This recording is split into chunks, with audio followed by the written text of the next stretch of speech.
Hi, I'm Brian from Reason Test Prep. This is the first video in a series that we're doing on how to study for the SAT or ACT. And this particular video, we're going to talk about creating a two-phase process. And this is really what we do when we're tutoring students, but it's also something that you can do if you're self-studying or if you're going to help your child self-study for the SAT or ACT. A lot of test prep companies and tutoring companies, what they do is they just have students take a practice test and then review it, and then another practice test and review. And it's just basically that over and over and over until the student goes and takes their SAT or ACT. And yeah, I just don't think that's the most effective way to do it, and that's not how we do things. And so anyway, we're going to lay out these two phases in this video. And again, this is something that you could be doing on your own if you're self-studying for the SAT or ACT. It's, like I said, it's also what we do. So phase one is to build content mastery and learn strategies for approaching questions. And phase two is to put it all together in the timed test-like setting of the test. So those are the two phases. That's kind of the broad picture. Now, let me go into more detail to explain exactly what we mean by both of those things. So starting with phase one, the first thing you want to do is start with an official diagnostic test to get a baseline and assess your weaknesses. So let's assume you've already decided you're taking the SAT. There's a whole separate conversation about how to even make that decision, and actually starting with an official SAT and an official ACT is the best way to do it. But let's assume that you've decided which test you're going to take. Yeah, I mean, you want to get a baseline, see where you stand score-wise, and really, assess the weaknesses. So, not just like, okay, I did poorly on the math section, but specifically what kinds of math questions did you miss? Were there timing issues? That's another thing that you want to, know in advance, because these are all things you're going to work on. And really the essence of phase one is to do targeted practice to try to address your weaknesses. So that's kind of the difference between how we do things and how I would suggest doing things, and how a lot of test prep companies and tutors do things. Is it's just sort of, like I said, take a practice test, review it, and then rinse and repeat. The problem with that is that you're not really going deep on weaknesses and addressing those issues, and that's really what you should do in this first phase of the process. So, yeah, I guess kind of second step is don't just keep taking tests, address your weaknesses with targeted practice. So after that first test, like I said, let's be more specific. Let's say that you clearly had issues with punctuation questions on the SAT or the ACT, right? Well, then you should work on punctuation stuff. Just seeing a handful of punctuation questions on each test isn't as good as seeing 20 or 30 punctuation questions all in a row. And even more importantly, learning the content, the underlying content that you don't know, and learning strategies for how to approach those punctuation questions, let's say, right? And so there's a variety of ways to do this. You can, just finding practice questions in those targeted areas is one way to do it. And you can use official questions. There are a lot of, like for the SAT, on the question bank, you can select for certain question types and just do targeted practice on those question types. If the issue is more strategy, like or even underlying content that you are unfamiliar with, then you might need to. This is where tutoring obviously can help you there. But if you're doing this on your own, seeking some outside resources. So for example, Erica Meltzer's books, which you can find on Amazon. She also has a website. She just does the verbal stuff, but she's got great books on grammar stuff, on reading comprehension, on all the different verbal question types on the SAT and ACT. So, and she's got a lot of practice questions in there. So, reading her chapters on punctuation and then doing all the questions that she has at the end of each chapter on those punctuation rules is a great way to do, targeted practice and really develop and build the skills, the content mastery, and the understanding of how to approach the questions.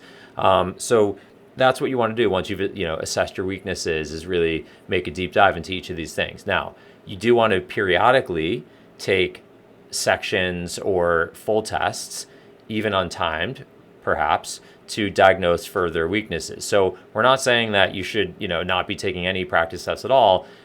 After you've addressed a whole bunch of weaknesses, then you might want to jump in and take another practice test and see what happens. And you might be like, okay, I'm not actually getting punctuation questions wrong really anymore, but I am still missing, on the math section, I'm still missing questions dealing with quadratic equations. So even though I noticed that was a weakness on the first test, clearly it's still a weakness. I need to do further practice. So again, you make a deep dive into those weak areas, and eventually you come to a point where things are coming together and you feel like on an individual question basis, you feel like the underlying content, how to approach questions. Then you kind of pivot to phase 2.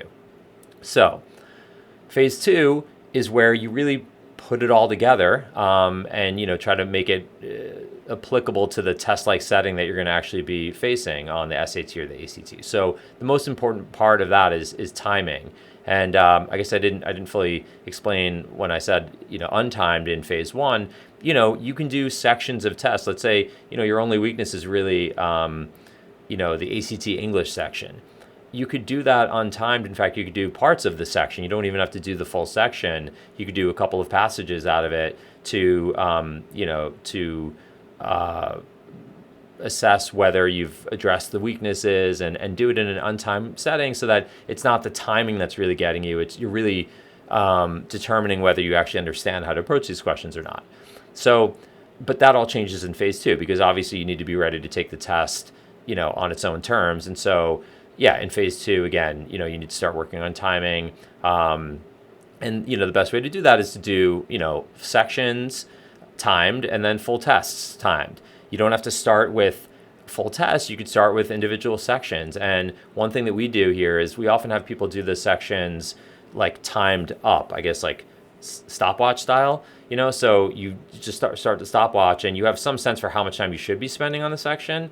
Not some sense. I mean, exactly how much time you have, but you just kind of stop the stopwatch at the end of it and just see, how did you do? Were you over? If so, by how many minutes were you over? This way you're starting to transition into working on timing, but you're not actually forcing yourself to work within the time constraints of the test. This is easier to do on a paper version of the test, like the ACT, than on the computer-based version of the SAT, but you could still do it. You could do a test untimed, or a section untimed.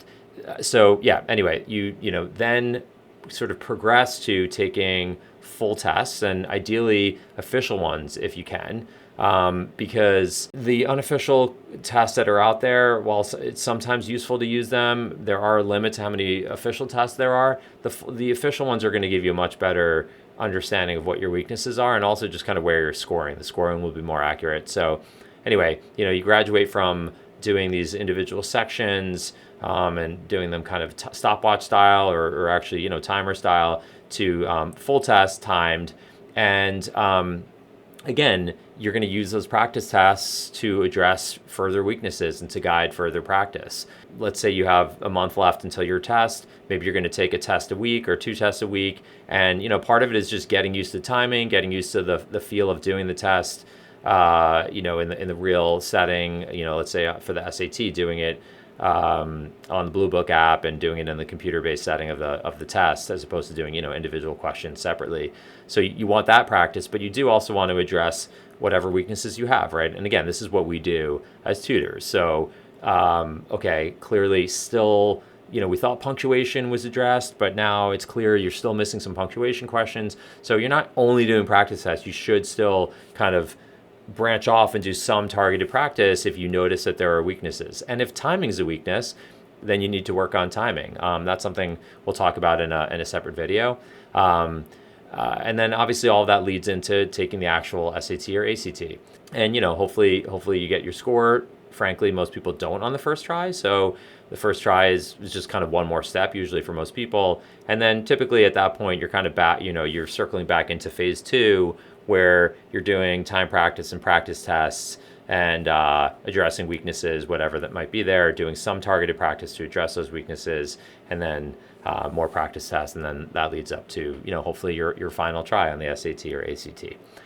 Okay, hopefully you found this video helpful. If so, please feel free to subscribe, and if you know of anyone who you think might find this video useful, please feel free to share it with them, and thanks for watching.